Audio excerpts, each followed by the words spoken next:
Hey everyone, this is Lori Fetrick, and I have a special announcement right now, and that is this. So really pay attention if you can. And that is if you go in and you rate and review my podcast, what I'm going to do is I am randomly going to choose one person per month. Yes, one person per month. I'm going to grab and I'm going to have you come on to my podcast and we're going to do a rapid fire. I think that's going to be a lot of fun. It'll get some audience participation out there, and I want to give back. So this is me giving back to my audience. So please go rate, review my podcast, and I will pick at random one person per month to come on my podcast and do a rapid fire. So thank you so much, and go right now and rate and review. Welcome back to Chillin' with Ice, and I'm your host, Lori Fetrick, and I have a special podcast today. Yes, I am doing it from my home.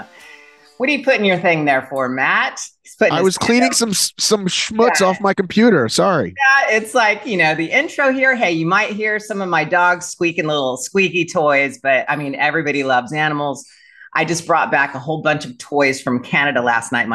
My friend gave me that her dog didn't play with, so they're in there just having a field day. But we've got a special guest on today. I'm very excited to sit and chat with him about everything he's doing. This is Mr. Matt B. Davis, and he is the owner, operator, creator, everything to the Obstacle Media. What is it? Obstacle Racing Media is the name of Perfect. Is the name of his company. And we're going to get into how he got into obstacle racing. He used to be a comedian. I went back and watched a couple podcasts, a comedian for 10 years. Are you kidding me? Come on now, Matt. So let's get into this episode of Chillin' with Ice. And I am very excited. Matt B. Davis, thank you for coming on Chillin' with Ice this morning with me.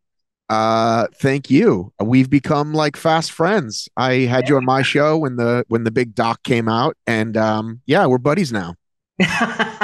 I know. And actually, you entered Nitro. Dan Clark introduced us, didn't he? As a matter of fact. Yes, because I had met him in LA 5 years ago, maybe.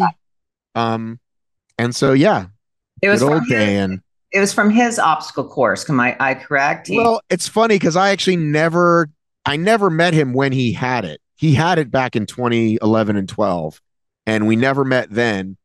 But I think I had connected, and we just stayed in touch. And then I finally visited and interviewed him live from a gorgeous hotel that I was staying at that someone put me up in. And he was very impressed. I remember that. He was extremely impressed with the very nice hotel I was staying in. Hey, he's on Sunset. He's a hard guy to impress. On Sunset. Oh, wait a minute. There's some good hotels on Sunset. That's what I'm saying. This one, it wasn't there when I lived there, but apparently it's gotten very zhuzhy over there. It was like down the street from the Comedy Store. Right there. Zhuzhy. Yeah, zhuzhy. Come on, you know that word. Zhuzhy. Is that a word? It is if you're an old Jew. Zhuzhy. Yes, I'm an old Jew. You don't look like an old Jew. So tell me, God, how many years ago did you live here? So it's crazy to think how much time has passed, because I was like, oh yeah, I just left from LA, but I was there. I came in the fall of 1999, which is crazy to think about how long ago that was now. And I left 2000, I want to say 2005, maybe six. Okay. So yeah, so I'd started doing stand-up in 96 in Boston, and then I moved there 3 years later. So you know how it goes with time. Oh my God, it goes faster as we get older. What's that all about? That's what I want. Right, but you also, like, I'm sure when they were talking to you, like for the doc, and you're like, what year was that? And yeah. they're telling you, like, oh, that was 85. And you were I like, still really? don't even know what year I really started Gladiators. I mean, it's like late 80s, early 90s. What year was that again? But so how long were you born and raised in LA, or where were you born and raised? So I was born in Boston, and then my folks moved down here to suburbs. I lived a very suburban life in the late 80s, early 90s. And then in 96 is when I started stand-up, and I knew that Boston had like a better scene. And then it was like the move was to go to New York or LA right after that. And so I chose LA, and I'm glad I did. It's where I ended up meeting my wife, but that was many years later. Dude, I gotta ask this. Why comedy? What made you go into the Because one? I'm hilarious. What are you talking You're about? funny. I mean, you're funny looking, but I mean, come on. People, listen, my friends always said, like, you should do stand up. And I worshiped comedy. And you have to understand, for the folks that are listening, like, it's a very different world. If you weren't on Johnny Carson or you didn't have an HBO special, we didn't know who the fuck you were. Yeah. So this world of everybody's got a podcast, and there's like, I just looked at that Netflix is a joke fest. It's like 80 comedians who all have their own specials and huge platforms. That didn't exist. So like we like I remember seeing George Carlin live a few times. No And way. like I That might have had, been awesome. dude, he was the best. And I grew up on, not fun to say now, but Bill Cosby records. I mean, I just like, to me, Oh my that God, was so like, did I. right? Because Wait, that's what we you the did same back age? then. Are we the same age? Are we kind of close? I think you're older than me, but I won't say anything. Whatever. Um, Whatever. Yeah, my um, parents used to listen to Bill Cosby. right. And And oh my so, God, I remember one of his skits on the thing, and it was something about, oh my God, I gotta go back and listen to that. Those were fun albums. right, back when people listened to albums. And Yeah. so I finally did it in, actually, I did one or two gigs in 95 here, but I moved to Boston, and that was really the start. And that's all I wanted to do. That's all I wanted to do. So I lived that broke artist life of, going on the road and doing open mics. But I wouldn't change it for anything. I mean, if you're in your 20s and 30s and like you want to go for it, go for it. And especially like, go to LA, go to New York, like, take the chance, because I have zero regrets about that stuff. See that? I mean, it just sounds like so much fun. I mean, was comedy fun? Was it hard? Was it like I did hear the interview. I listened to the interview, by the way, on the way home, on the plane ride. And Marlon, not Marlon, Marin, Marin, sorry, yes. And it was good. I mean, I really enjoyed the interview. it was And pretty intense, dude. yeah, it really was. That was great, but it's like that back in that time. I mean, being a comedian and I mean hitting the road and you're like, "Oh, I didn't really work that much." I was like, when you said you didn't really put the effort that you feel like you Yeah, should have put in. yeah, and I think that's when you look at when I look at that time of my life, it was going fine. You know what I mean? Mm. Like, I don't know if I brought this up on his show. And by the way, go listen to that, people. If you want to, Yes. go Where listen can to they me on find it Mark again? Tell me. on Mark Maron. WTF came out in December. I think it was December. I can't remember now. I think Anyway, it was. That's what I it was heard. like the last episode of the year. Go find it. Yeah. It's easy to find. Yeah. Just Google my name and WTF with Mark Maron, and Right. it's a bumpy ride, but strap yourself in. But That's what I makes it so found fun, though. I found this old journal, and I was reading it, and it's like, reading it now, I was doing great. At the time, nothing was fast enough, because I was reading it, and it was like, okay, I just moved to Boston. Okay, I just did my first open mic. Okay, I just got my first paid gig. Okay, now I'm opening for this guy. Like, all this stuff was happening the way it should when you work hard. And meaning, the same advice that you would give if anyone wanted to be an actress, a stunt person, a musician, like, show up, do a great job, be courteous to people, be a good guest, all that stuff that you would say in everything. Right. And I did all those things in Boston, and then somehow lost it. When I moved to LA, somehow I had more of a chip on my shoulder about it, when I'd only been doing it like 4 years. How old And were you? 20, I moved, I was 27 in 1999, so early 30s, Okay. and stupidly had a chip on my shoulder. And if I was just sort of head down, humble, and not like, fuck those guys, why is that guy getting a TV show? Like, all that stuff, right? Were you like, I'm the shit? I don't understand why I'm not getting gigs. Every The hell's comedian wrong with thinks that. everybody? Well, that also with massive insecurity and massive, I'm not good, right? Just like kind of the typical, that thing, right? Were Like, you I funny? thought, Were you oh, funny? was I funny? Listen, you've spent time with me. Like, we were laughing on the phone the first time I ever called you. So I think I'm a funny guy, but it's weird to say. Everybody thinks they have a sense of humor, right? Everybody thinks like nobody thinks they're bad in bed. Nobody thinks they're not funny, right? Even Really? though Really? I think People actually think they're bad. I mean, really, people actually think that? Like, am I bad in bed? right. That's what I'm saying. Nobody thinks that. Everybody thinks they're the life of the party in bed. Everybody thinks Isn't that they're funny? hilarious. Isn't that funny? And then you're like, really? You kind of suck. Right.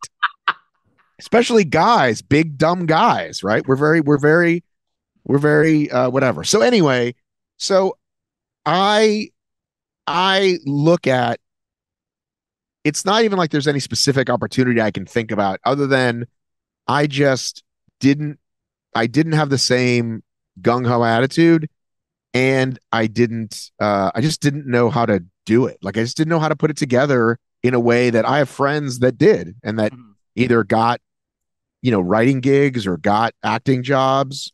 And I just, to me, it was all just big and scary. You know what I mean? It was just all just so big and scary. I mean, Interesting. how old were you? How old were you when you got Gladiators? 27, 28 ish, somewhere in there. So, and when did you start? Like, well, no, you were just like in the gym, right? Being a great Yeah, gym person. I was just a bodybuilder. I wanted to compete. I was going pro. I mean, in my mind, I was going pro, and it's funny that when you were just talking about how you were like, why did they get this special and why did they get this and why didn't I get this? Absolutely. This is like the normal conversation I think everybody has. Even when I was in bodybuilding, I'm like, why aren't I getting covers? Why aren't I doing this? Why aren't they choosing me? What the hell is wrong with all of them? And then I look back and I'm like, holy shit, I was so hard looking. No wonder they didn't want to put me on the cover, you You know? didn't look. You mean feminine enough? Yeah, I was just, at that point in time, think about that's when the mullets were in. And I look back and I laugh, because I was not the cover material, but in my mind I was, you know. But yeah, I was 27, 28, going What? for gladiators. Why do I remember you as having big hair back I then? did. I had kind of like the mullet looking style when I first went on. And then they had a makeup artist come in and go, oh my God, can you help her? You look way too know, butch. You look way too butch. We need to fix it. I was way too butch at the time. And so, that's when I got, the perms were in. Come on, all big hair and shit. It's like we all walked out of Texas, you know? But yeah, I get the cocky attitude. Not the cocky attitude. It's more, you're a confident guy. I mean, I'm a confident female. And so I don't know if it's really cocky. It's just, we're maybe a little overconfident at the time. Well, I think at you want to be successful in anything, a level of confidence is key. Mandatory. Yeah. Right. Yeah. And it's knowing how to play the game and knowing how to be humble and still like know how to work hard. Like, hey, I'm gonna give you the best of me in this time. And then if it goes well, it goes well. And if it doesn't, Right. it doesn't. Right. But I hadn't learned that as a young man. I think I just, like I said, I think underneath all of that, I was too desperate. And when you're desperate, they can smell it on you and they never choose you. Oh God, yes, absolutely. So when did you decide I'm done? I quit. I'm out. I'm going to go into something else. Well, the weird thing for me is that day actually never came. Hmm. I had started, I was living in LA, and in Boston, I was just had straight temp jobs, right? Like go to the office 9 to 5, do whatever bullshit administrative assistant work or whatever 1,000 temp jobs I had. And I was pretty good at that, right? Can I Like, ask you one thing? And I want to hold this thought sure. because I want your story to go, but I want to know the worst job you ever had.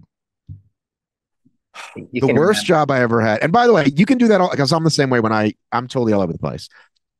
I worked I worked this temp job where again, it's like hard to explain to people that like in 1995 or 1996 or 97, you could be in an office that still didn't have a lot of computers. Like everybody was online, but it isn't like now. Right. So I remember it was like I had to work for a publisher and I was in this office with this old man who'd worked there probably his whole life. And all I did was like match the name on the check with against some weird ledger. It was just like in this tiny room with no windows.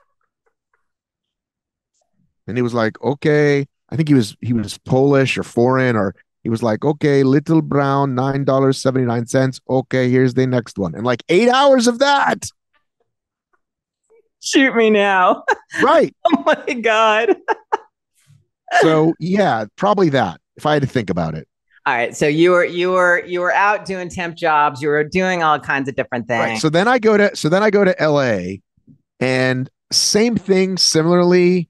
I'd actually was a PA at a couple jobs, and I think about it, and total sidetrack, but I think had I been smart about it, I think I could have been really good at production. And like there are people who start at PAs and work their way up because they're sharp. Oh And I yeah. think I could have been one of those people. And I think about that for my kids because we live in Atlanta now and a lot of stuff is shot here. But I was a great PA, right? Mhm. Because I was excited to be there. And it was like problem solving. And they kind of like, hey, go do this, come back. We need this for the next scene, whatever. Um, so I did a couple things like that. But then I was at the Ice House in Pasadena, which I'm sure you've been to. Oh yeah. You've probably been there as a consumer, and they probably had you do something there for the silly gladiators. But anyway, there was a flyer up that said, "We need funny people to try out for this job." And so I tried out for this job where like you just did improv and like tell us a joke, whatever. And they're okay, we're gonna hire you for $25 an hour, which I was thrilled. Right, that's huge money in Yeah, it is. 1999. Yeah. And we were going to promote the show Iron Chef. Oh, And we went to these different events and we passed out flyers like, be sure to watch the big premiere of Iron Chef. And we wore the hats. And it was so, oh, look, the hand raise icon finally worked for me. It never works. oh, never saw that. It's okay. And I went and did it. And we went to kind of the typical places. So you go to Hermosa Beach, you go to Hollywood Boulevard, you go to all these different places and do what they call guerrilla marketing, or we got an agreement to be there, right? Of course. And it was the most fun promotion. It was really fun. And while I was doing that, I was like hearing them talk about the jobs they were doing. And the one girl was like, "Oh, I've got a promotion for Dentine next." And this other guy was like, "Oh, I'm working for Pepsi next." I was like, "What are you guys talking about?" They're like, "This is work. This is a whole thing called promotional work." Hmm. And I was like, this is awesome. And I started getting those jobs. And that's how I paid my bills for a long time. And then somewhere along the way, this woman said, "Hey, I'm really stuck for people. Um, can you help me manage this event and maybe get me a couple of your friends?" I was like, "Yeah, sure." And so I called my friends and we did it. And then I did that a couple of times. And then some reason it occurred to me, like, what if you were the company? What if you were the staffing company? Mm-hmm. And I literally, this is my lesson for all entrepreneurs. I literally Googled, how do you get a tax ID? Okay. And then that's free, right? How do you open a business banking account? Okay. That's free. And that was it. I went to the bank.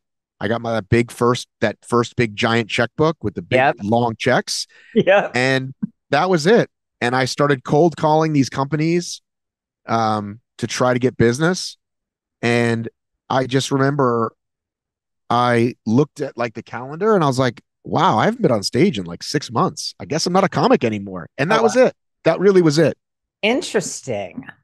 Wow, that's really, I mean, you just transitioned without even realizing it Yeah, there in a was never way. the So there big, was never I'm done. I'm not going to do comedy anymore. Screw this shit. I'm out. It was nothing like right. that. It just transitioned into another phase of your life. Yeah. And I think I might have gotten one or two more gigs after that like Mhm. friends called me and did. But yeah, I was done. And I always thought, like, somewhere in the back of my mind, I think I always thought, like, maybe one day I'll return, like, I'll do like a one man show and tell my story and blah, blah, blah. And then we're kind of skipping ahead, but 10 years ago or 12 years ago when I started podcasting, this fuels all my creative juices, what Right. I do now. Right. But yeah, but like I said, I have no regrets. I love stand up. I got to see the country. I was late 20s, early 30s, so I had a lot of fun. You know what I mean? I could never do it now. People say, like, "Do you want to go back now?" I'm like, I go to bed at 9 now. You're like, that's when I would be on stage. So let's get into this. I can't wait to talk to you. Let's get into this obstacle course racing. I mean, it's fascinating. And to be honest with you, I don't think you know this, but before Mr. Dan Clark Nitro started his Gladiator Rock and Run, I was creating a Mud Buddy Run type obstacle. And I was starting it here in LA because I saw the potential of how these things progress and how people compete and and how you can make money doing these obstacle courses. And I was like, count me in. I'm ready. And I hired an event planner. And I mean, I was going. I was on my way. Something stopped me. Something happened. Next thing I know, Dan's calling me, picking my brain. Didn't know why he was picking my brain. Next thing I know, he has a fucking Gladiator Rock and Run out there. I go, oh, now I know why he was picking my brain, But it's fascinating to me, these obstacle courses. So how did you get into the obstacle course racing side of it? Did you do them yourself?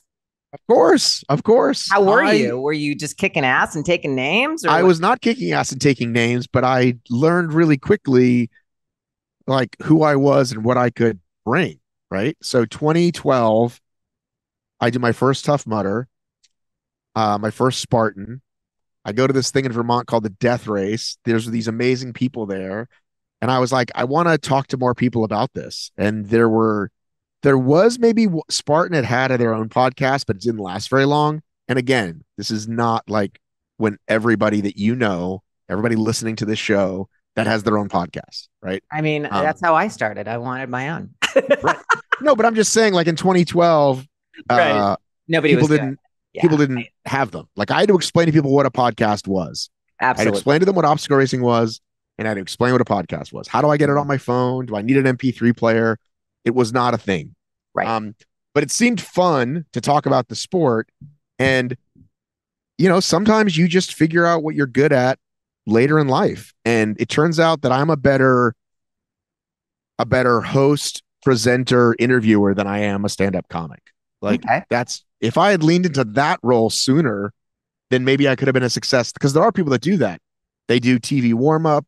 They MC conventions, like really good money in that. Yeah. Right. Right. And that I would be really good at, because I love comedians and I love an incredibly well-crafted joke. Right. But that's just not what I'm best at. Mm-hmm. Like I can do it, but this is just so much more fun to me. Right. Right. So, talk to me about the type of person that does these obstacle races. Oh, sorry. We're going back to obstacle racing. Yeah, go back. I know. So, I started, there just wasn't a lot of people covering it. And so I did the races, and then I would talk to the elite athletes who won the races, and they knew I was the real deal because I was out there with them. Right. Mm-hmm. And as time has gone on, I do them less and less, but I still go. And I just kind of run for fun. I don't try to compete like I used to, try to see how good I could do in my age group and all that stuff. But because obstacle racing, you can truly do for fun. You mm-hmm. slow jog. Most people, they're not running for 5 miles. They're slow jogging. You're talking to your buddies. You help each other over a wall. You fall in the mud. You laugh. It's a good time, right? Or you get really serious and be like, hey, man, I really want to win in my age group or beat my time from last time, and you do truly meet all kinds. No matter what race I do, it happened the other day. I'm on this big giant wall, this big giant, what do they call it? Cargo net. And I'm at the top, and I was stopping to I had my little GoPro and I was taking video, and there's this woman who's not a small woman. Right. And it's really scary for her to get all the way up and get that leg over.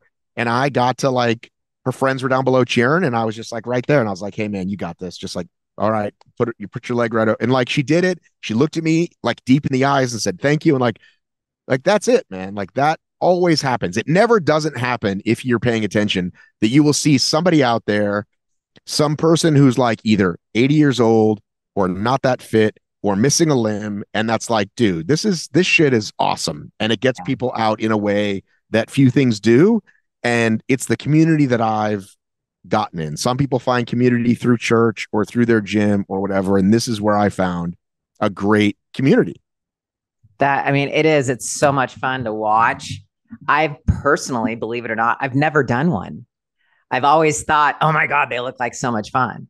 And then I'm also the extreme person that goes, okay, screw the local ones. Let's go on the Great Adventure, Right. one of those kind of shows, I know you have to try out for those. Like what is the one called to where it's like they always have them, you have to go through the forest and then you go, well, rappel down a waterfall. That's adventure racing, which Yes. OCR kind of has its roots in, but that's kind of a different. It's kind of a different vibe.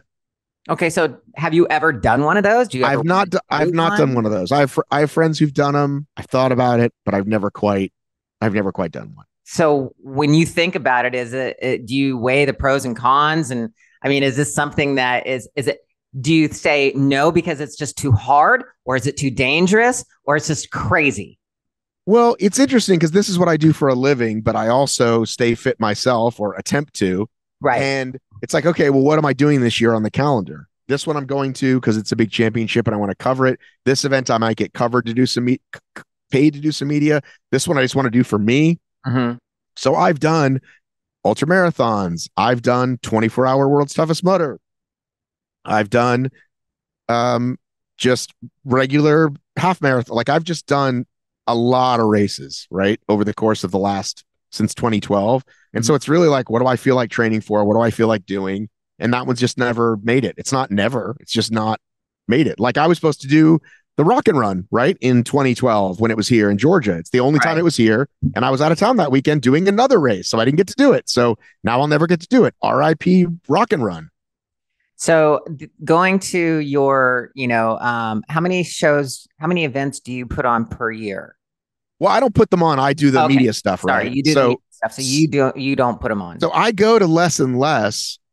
Um, Again, just because I've slowed down a little bit. It's the 26th of March. I'll be 52 in 2 weeks. So are we the same age or no? Oh, I'm right next to you. Okay, good. So, Whatever. um, but what was I going to say? So I mean, Yeah, 52, you're still in good shape. You can do all of these runs. I mean, I don't know, dude. Like the and recovery part is the worst part for me. Is really going on. Yeah, I mean, I not don't know even what you. training for it and getting, you got, are there certain runs that you just go, okay, holy shit, I've really got to train for a few months for this.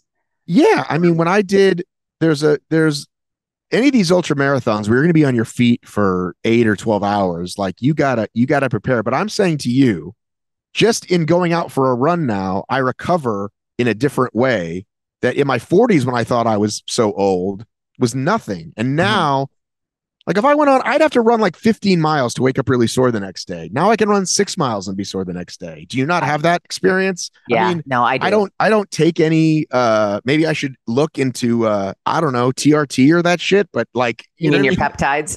Whatever. Are you taking peptides? I mean, I know I'm not competing, so I don't care, but it's like, I take peptides not for endurance and athletic racing. I take peptides for anti-aging. Let's put it right, that way. right, anti-aging. But like And yeah.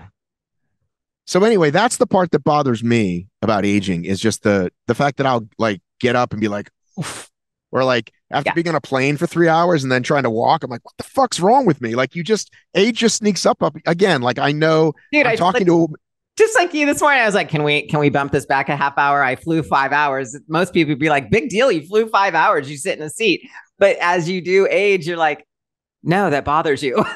no, I need time to recover. Um, for sure. So yeah, I've just been fortunate enough to find this thing that I really love. And now there's these slight branch of obstacle racing called hybrid racing. There's this race called High Rocks that your people are listening to this are going to hear about, or Decafit. You should go. There's an Anaheim High Rocks. You should go to it for Tell sure. me I what could that get is. you in. Describe to the listeners what that would be Okay. like. What would it? Okay. I want you to listen to as if you're going to do it. All right. You Okay, ready? I'm ready. Okay. So you run a couple laps. It's like 1K, right? Then you do the ski erg machine, right? Like for like 1,000 meters. Okay. Got it. Then you run again 2 laps. Then you push a sled. 2 more laps, you pull the sled. You get it? So there's like 8 of those. And Mm-hmm. then there's 100 wall balls at the end, which is a lot. But you Oh, can break it up as much as you want, right? You can also do it with a teammate and you two break it up. Like, I don't know, do you have a gal pal or a guy pal that like would do it with you? I would try to grab Dan. Right. I'd try to grab Nitro and go, let's go. Isn't there another somebody that wants to take less spotlight though? Because you don't want Dan hogging all your like you'll be in the shade. Yeah. You want a little sunlight too, right? I know we fight for it all the time.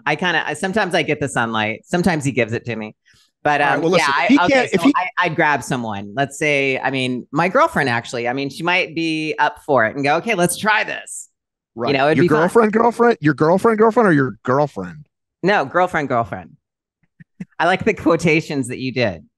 You mean girlfriend or Well, I'm just girlfriend? I, Like the I know. voice even changed when you said it. Well, I'm just right. Well, who knows these days? I know. Yes, girlfriend. I would grab her because she trains. We train together all the time. So do it together. I'll get you in. I'll connect you. Listen, I'll connect you with the High Rocks people, and I'll say, listen, this lady used to be super famous, and I'll tell them how. Just kidding. I'll say how amazing you are and I how wasn't the even net. gonna. I wasn't even gonna say anything. I was just gonna let you go on that one. I know you didn't even flinch. I know. How the Netflix documentary is watched by X million gazillion people, Yes. and that it would be fun to have you, and they will totally have you. It just sounds like so much work, Matt. It is, but it's one of those like you'll be done in like an hour and a half, and you'll be like, that was a badass workout. Let's go eat or whatever you do after you. I mean, I personally would love to rappel down a waterfall and traipse through the jungle. Well, that shit's dude. That's a whole. You got to prepare like for months of your life, and you got to buy all the fucking gear. Like you don't like that's a whole nother thing. You can do that as like a special video series of not so chilling with ice. Go to a High Rocks in Anaheim in like a month. You'll love it, dude. I'm telling you. All right. I might give it a shot. I actually would. I mean, and even the mud runs look a lot of fun. I mean, like I love, like the cargo nets, like you said, and jumping over things and crawling through the mud. I mean, that sounds fun. I don't know. Let's see when the next Spartan is. I think you just missed Dodger Stadium, maybe. Let's go to LA Spartan. Hang on. There are so many Spartan races near you. Spartan race. So, do you still go to a lot of these events and cover them and talk to the athletes? And I mean, is this? Yeah, so I still go. Like I said, just not as many, right? Mhm. I mean, my kids thankfully were kind of out of that super little phase that we can actually leave them alone. Not Right. alone, but like overnight. But for a long time, it was like, okay, I can't just leave my wife with my kids for the weekend. I actually did that the first 2 years, like 2012 to 14. And guess Mhm. what? We did not have a very happy marriage. And then I was like, maybe I should be home more. So that's when I first slowed down a lot. But now I can start to kind of get out more. But again, I am an entrepreneur. I'm funding this myself, right? Right. Through advertising, through Patreon. I'm not a Right. rich man. So like figuring all that out, right? How much to spend on travel. Like it's just figuring all that out all the time. But Right. like I said, it's not like if I had unlimited funds, I would go to more events, but I still wouldn't go out of town every weekend just because that takes so much out of you. Right. It really does. What are your favorite events? What are your favorite events to do?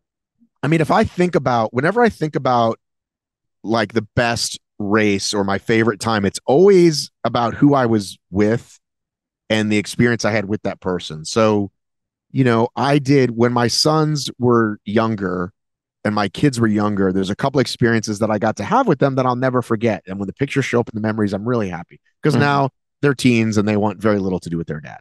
Right. Um, or a race that I spent the day with a friend. One of these ultra races, like I said, you're racing for like could be 5, could be 8, could be 12 hours. And if you decide to do it, then it's like shared suffering, right? Mhm. And that's a great time. And it's that more than just the specific brand of, oh, these people put on the best race. It's just those are all different things. Like the ones with my kids were usually these small mom and pop races that don't even exist anymore, right? Like put on by a local church or whatever. But I went every year and we had so much fun. And then we'd go to a Waffle House or a Steak and Shake afterwards. So this is really interesting, Matt, because even myself, just I mean, I'm an athlete. I consider myself a pretty good athlete, and every time I would hear about any race, any type of race, I'd be like, oh, that's for a whole different kind of person. You know what I mean? It's like, oh, I don't know if I could do that. But it sounds to me as I'm listening to you, it's about the camaraderie. It's Right. about the people that you're racing with. So maybe it's not, because we always think about you got to be an elite athlete in order to do any kind of race like this, but it doesn't sound like that's the case. So if anybody like, yes, you have to obviously train a little bit to get your endurance up, your strength up, but it's not this big time, huge marathon race. Right. Usually what people do is they go and then they see people far less fit than them out there and they go, I'm going to be fine. Because Yeah. most of the pictures are jacked up, right? Shirtless guys or tank top gals or whatever, Right. sports bra, and like, oh my God, they're unbelievable. But then you go there and you go, oh, like I'm gonna be fine. This is a Those lot are of only like maybe a handful at the very beginning of the race, and then the hundreds very of small, other people. yes, very small percentage. So So yeah, that sounds like a lot of fun. So, people listening to this can go, oh, well, wait a minute. My friend has asked me to do, XYZ obstacle race. And I was like, oh, hell no. But it's like, oh, well, maybe I might consider this. It have might you be not a lot even of fun. have you not even done a Tough Mudder before? No, Oh no. my God, there's so many races near you. There's Big Bear in May. There's San Diego after that. I mean, I, yeah, San Diego's actually April. Big Bear in May. Um, there's a lot of stuff near you. Vegas isn't that far away from you. That's already happened. But yeah, dude, there's so many races. You're in SoCal, right? Yeah. And I would imagine that that's the other thing, too. I mean, when you're looking at these races, you're going to be looking at the weather. It's kind of like, is it going to be like super hot? Because it can get that way in Cali. Right, but they try not to. They try to do it not the middle of the summer for those markets. They usually try to do it in the spring or the winter when it's cold everywhere else. But yeah, some days you might get rained on and it kind of sucks. Oh, you just muted. Or hang on, maybe mine did. Hang on, maybe that was me. Oh, there we go. Is that better? What'd you do? I don't know. I hit a button on my microphone by accident. All right. See, that's what happens when you're at home and you have your own microphone in your hand. When I'm at the studio, it's like it's just there. But I love what you've done with the place though. You've got for those just on the podcast version, she's got a beautiful television behind her with her logo, which is her signature. right there we go. She's got a tropical island of some sorts behind her. That's my Maui wannabe. That's where I really want to be right now is on that beach. Maybe Right. hanging. It's the typical. Yeah, it's the typical photo of the palm tree that goes out over the beautiful turquoise ocean that you just want to put like a hammock on. Right. That's me, Matt. That's where I want to be right there all the time. And the nail are those blue or black or purple? What are your nails today?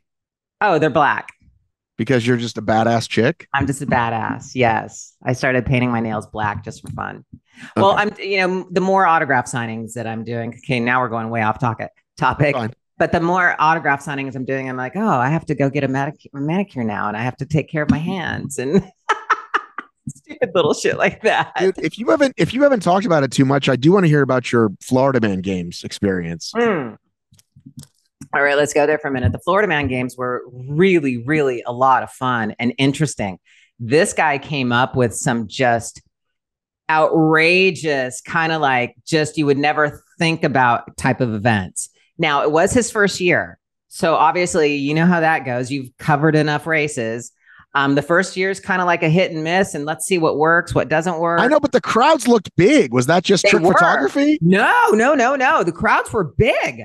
I mean, they had like, I don't know how many spectators. I did ask them something like 4,000. Yeah, a lot of people. That's for a first time event. That's impressive. Yes, it was very impressive. So, obviously they had some type of jousting and they tried to make, like a small kiddie pool full of mud, and certain rules they had to, they're going to refine it, obviously. So it's like you're supposed to hit people with the joust, not like grab them and tackle them into the mud. So that was one thing. Right. But then they had like this one at the very end, which was funny and everything was Florida.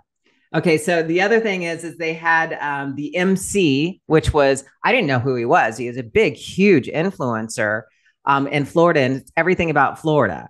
And he's funny as shit. But so he was emceeing it, and so he'd always break out his flip phone. I was like, what is this flip phone thing going on? You know?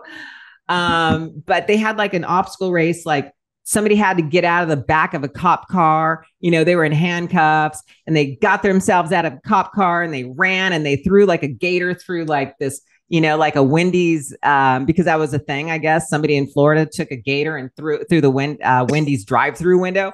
I mean, you know, who does this? Only in Florida, I guess. So they had that. And then once they threw the gator, this little plastic gator through the window, literally they had, and I don't know how he got this done, but he did. He got a bunch of cops that were actually off duty in uniform to participate in this game.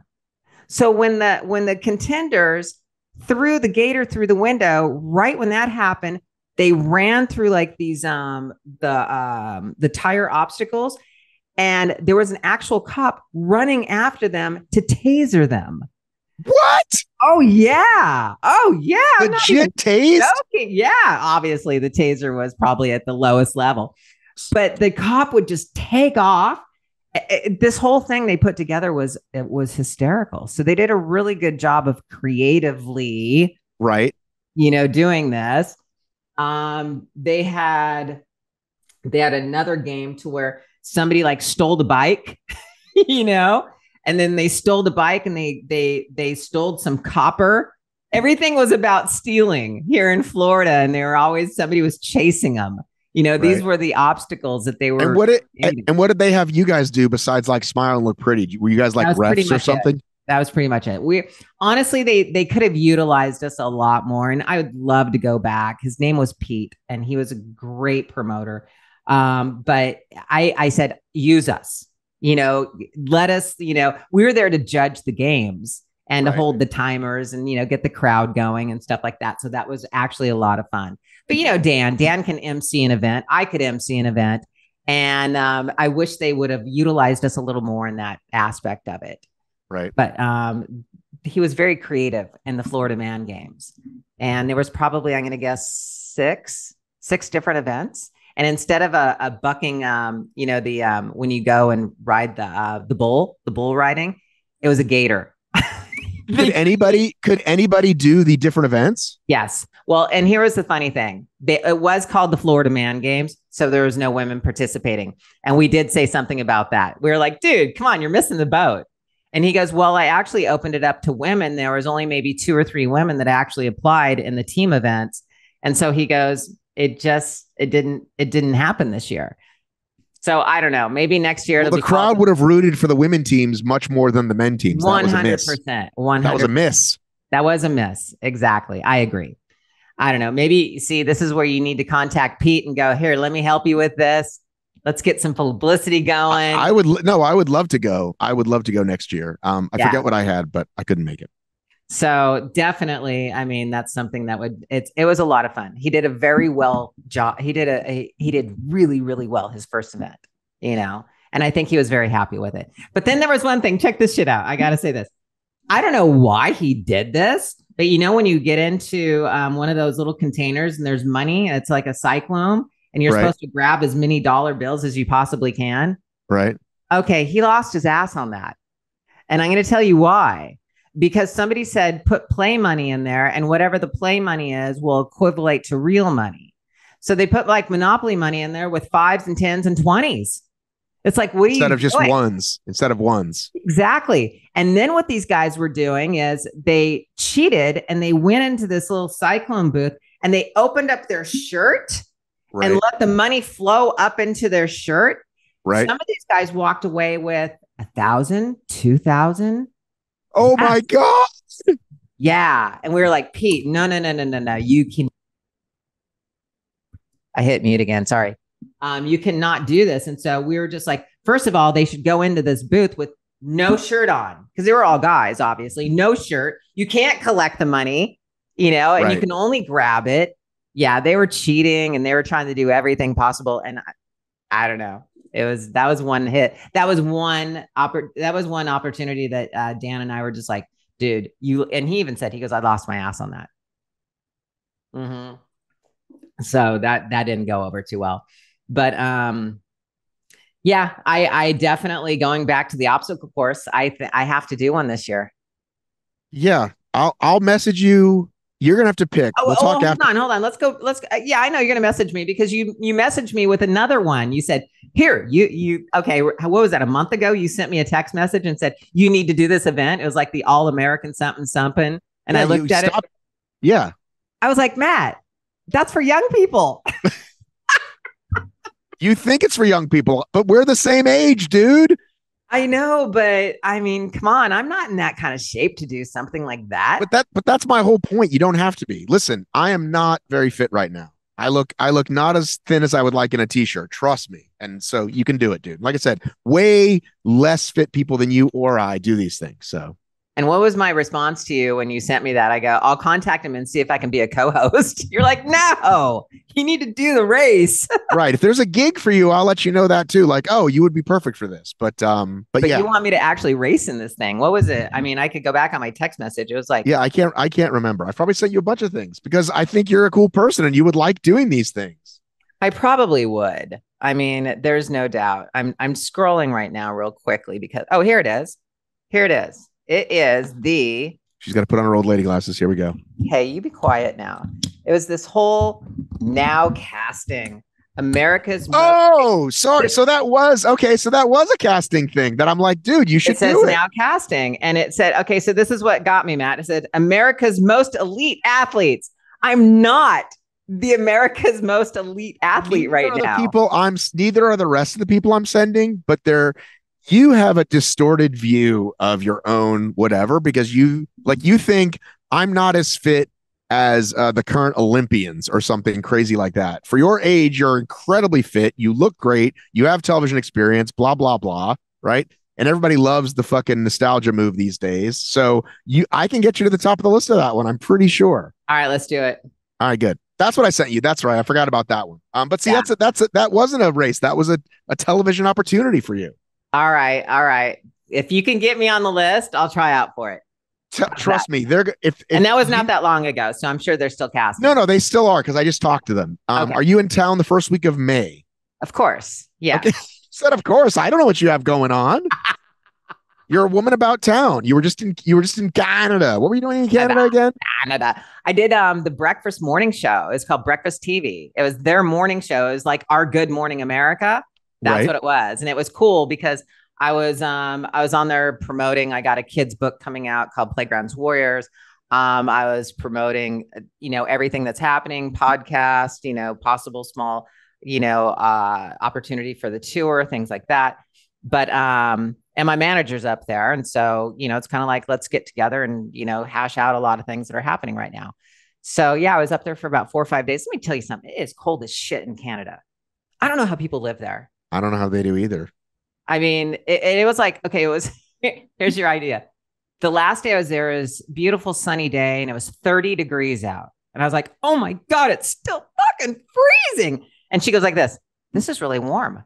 Right. Like, what is wrong with you? Canada. So no, it's way too damn cold up there. But yeah, let's put me at the top of the list on the now casting. Let's see. I'll give it a shot. See, it's you that needs to tell me America's most elite athletes. When I read that, all I can imagine is these young 25, 30-year-old girls just kicking my ass and just running circles around me.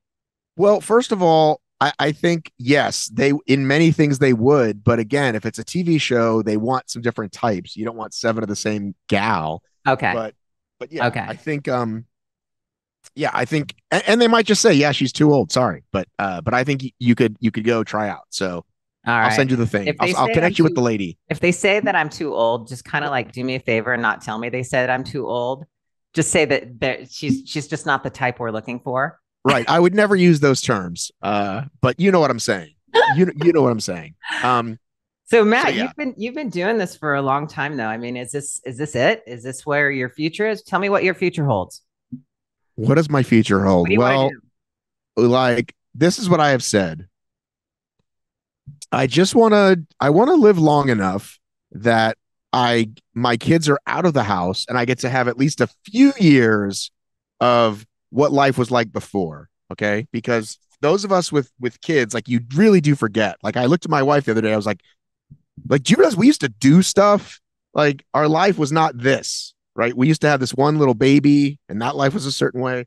So I want to live long enough because that's the thing. It's like the things you like, what would be super cool? Well, it would be super cool to fly to Colorado for a month and just go for a bunch of beautiful runs there, right? Because like I have friends that live there and but like I can't do that now. When Right. the kids are out of the house, if I go, hey honey, if I leave for a month, do you care? She's like, no, go have fucking fun, right? How So old are your that's kids? what so we're getting there. How old are your kids though? 16, 14, and 10. Wow, you still have a good 8 years left because that That's 10. what I'm saying. But here's the thing. When the first two are gone, the younger one we can stick with somebody, probably. It's tough to give people 3 kids for a weekend, but you can give them one or come to your house and house sit with one. Right. Um, but yeah, I've been doing this, like making it up as I go along since day one. So I never have like some grand plan. Like retirement's never been like I don't really have savings. You know what I mean? I'm just doing my thing. And so because I like my job, I feel fortunate. Um, and yeah, I'm trying to grow these platforms, obstacle racing media, hybrid fitness media. I'm trying to grow them. Um, but I don't need, that's the thing. I don't need a lot. That's the other thing about getting older. Like I don't need a massive house. I don't need flashy cars. Like I just want to travel some, take my wife out to eat some. You know what I mean? I keep it pretty simple. Isn't that Um, funny how our priorities change as we get older? right, right. And like I said, once they're out of the house and I can keep some of this money and not give it all to them, then yeah, that's what I want. I like to keep it pretty. I used to think I wanted all that stuff, but I want I want serenity. You know what I mean? Mhm. Like I want some peace in my life. That's the biggest goal for me. Interesting. You're an interesting guy. You're funny. Thanks. I'm so glad I met you. And it's so random. And that's the other Right. thing about this podcasting world. If you think about it, Right. we meet so many people. And most of the time, let's be real. I mean, if it weren't for podcasting, I would have never met you. Right. You know, Right. there's no introduction there. Right. And I mean, with the obstacle racing and your comedy and what you've done in your life, and you're a true entrepreneur. You know, I mean, it doesn't. I was listening to the podcast again. Let's go back to that, and I was reading about you, and I was like, wow, we're very similar. Right. You know, very similar. And we all think that we have this private rainstorm, and it's like nobody's like me, nobody. You know, it's like wow, there's a lot of people out there like me, and Yeah. it's Well, and yeah, and sometimes you just connect. Like I've sometimes that's happened with people in the show that we end up being like pals or whatever. But yeah, like um well, you just kind of started stalking me on my text message. I So did start. Well, I messaged you on Instagram. You responded. I got your number, and then the first call we had, you were hilarious right away. I was like, oh, I'm gonna like this person, and and I had so many questions for you about because again, I'm that age demo that I grew up watching you guys, right? Mhm. And it honestly was bigger watching that documentary. Like it was bigger than I even remember because I think by the end of it, I was like out in the world myself, right? At the beginning, I was still like a kid and watching it, and you have these vague memories of the show and of course the jousting. And then I was just like, and then I watched the documentary, both actually, and then I was like, oh, cool, I get to ask this gal all these cool questions. So thank you for being open to talking to a stranger, and now we're buddies. You're very welcome. And the funny thing is I had to learn that, Matt, because of the fact that meaning what I mean by that is I had to learn that is I mean, I would say honestly, having a conversation with, Crystal Hefner. I mean, again, without podcasting, who the hell? I mean, are you kidding me? I would have never met this woman, you Right. know? But she started talking to me how she responds to a lot of her fans and a lot of her, her messages and everything. And coming back and from the world, way back when, well, we were very protected back then because being a celebrity back then, everybody wanted to know you, everybody wanted a piece of you, and stalkerness was a big thing. It really was. And so I had to learn in this day and age with all the social media that I to connect and to speak with fans and just normal people and everything. Not everybody is a stalker, but you have to have that, learn that fine line and to read people. And so obviously when, you came along and messaged me, I'm like, oh, he's harmless, and we just started talking. It was beautiful. It was awesome. But I had to learn how to connect with people again. I can understand that, but I also have to imagine how frustrating it would be for you to be this woman that men on television are like fantasizing about, and they're messaging you or stalking you, and you're like, dude, I don't even fucking play in your team. And like, I get videos, Matt. I get videos of their junk.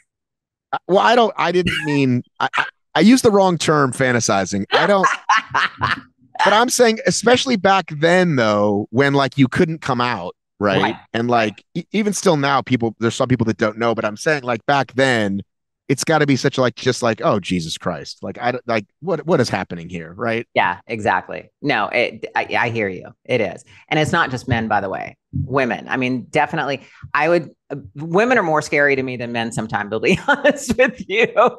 We can be very devious, very vindictive. We can be very manipulating, and so sometimes the stalkers don't come in forms of the men all the time. Right. You know what I'm saying though. Yeah, of course.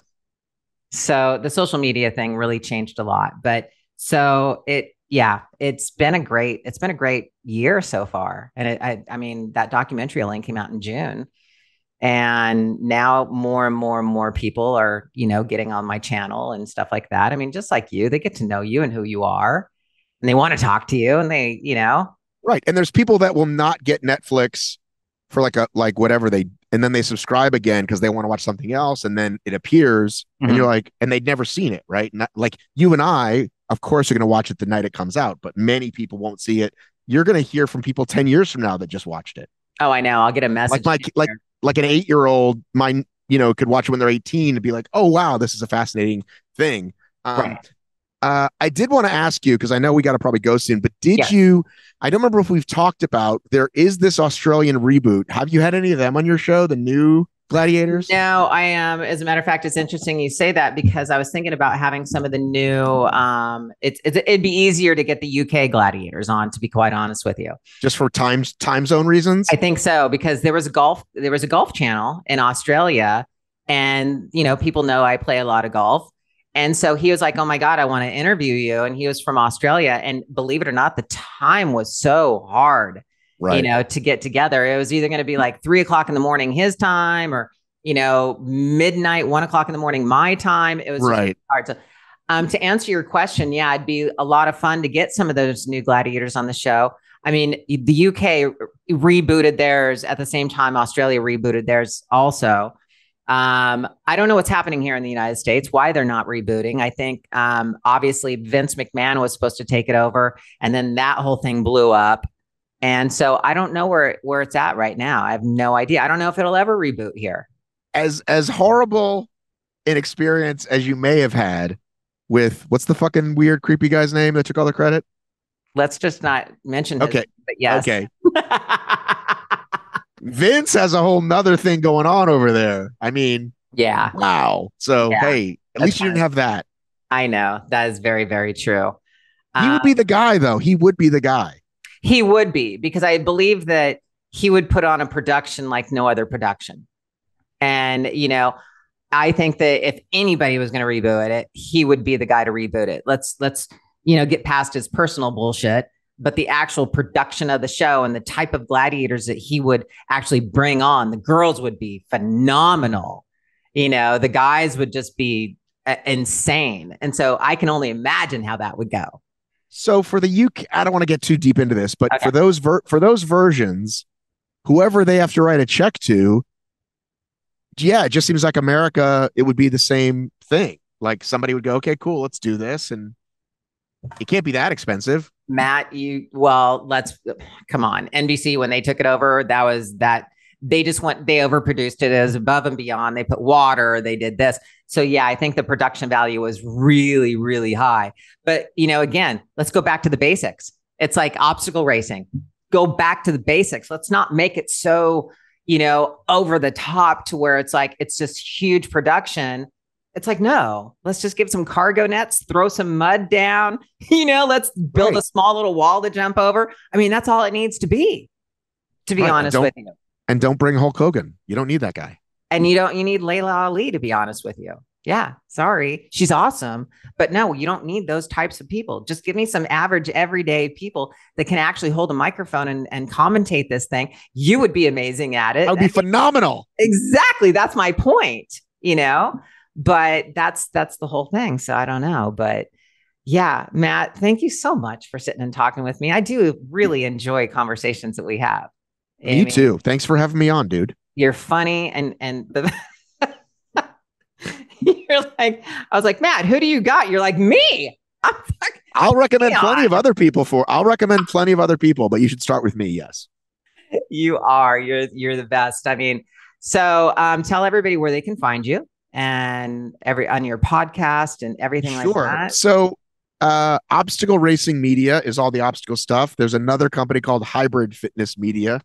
If you can't remember both of those, just go to one or the other and they have links to the other one.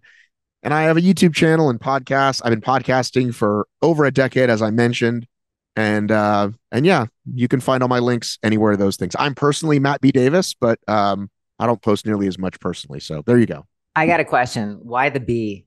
When you say your name and everybody else says your name, it's Matt B. Davis. That's who I am. It is my actual middle initial, but it kind of works for me as a stage name because there's a lot of Matt Davises in the world. There really is. So before we go, tell me how you're staying in shape nowadays. I mean, at 52 years old, what do you do? Do you train every day? So my wife cooks the meals, and my wife was a bodybuilder, and now she's just a healthy person that goes to the gym every day, right? Okay. So she trains like a bodybuilder, but she's not a bodybuilder, right? Okay. And we eat super clean, except I just went to get an iced coffee before we talked with some vanilla stuff in it. So there you go. So I cheat.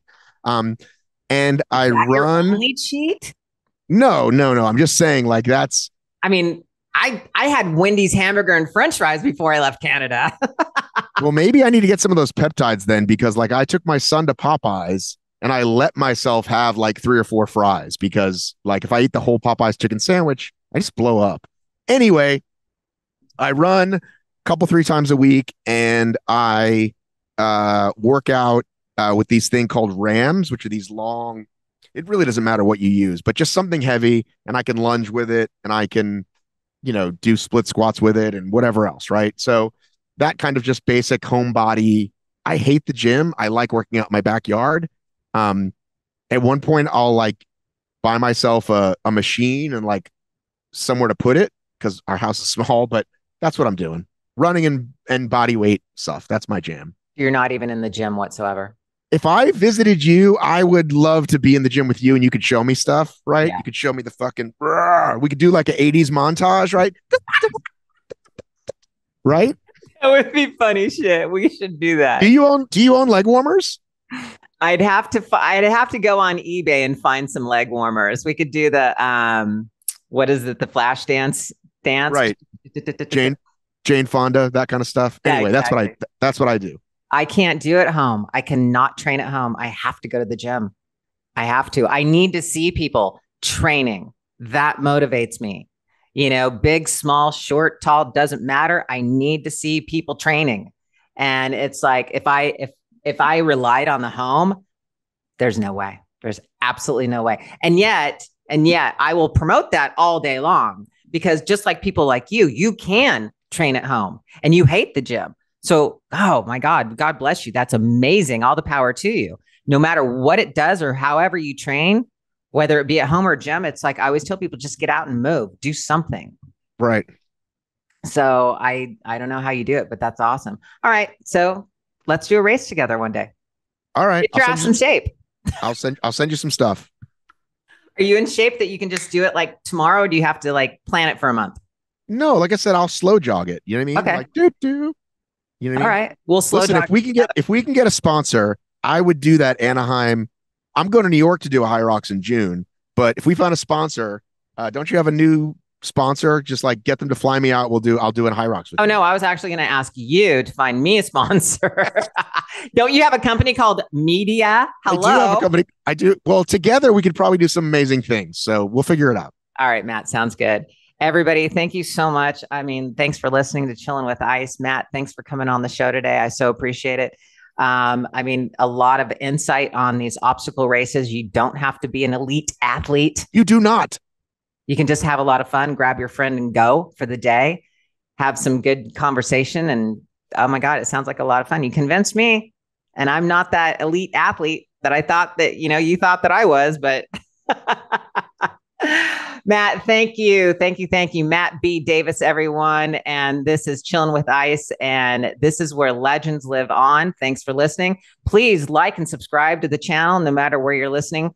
You can find it, obviously, if you're watching this, it's on my YouTube. You're already there. But please hit the rate button as well. Matt, do you ever ask people to rate you? I've got to ask them now. It's funny because nobody rates anything anymore. So I've got to ask people I try to remember, but at the end of the day, as long as this is what I say to people. You can steal this if you want. I say, I would love for you to comment, but the best thing you can do is actually tell someone else, because then that's how it grows. Beautiful. Thank you very much, Matt. Have a great day. Thanks for being on. And everybody, this is Lori Fetrick saying goodbye for the day. Thank you so much for listening to Chillin' with Ice. And don't forget to hit that like button, subscribe, and share wherever you listen to your podcast. Remember to follow us on Patreon and YouTube at Chillin' with Ice. And on Instagram and TikTok, you can follow me at lori.ice.fetrick. I look forward to chilling with you next time here on Chillin' with Ice.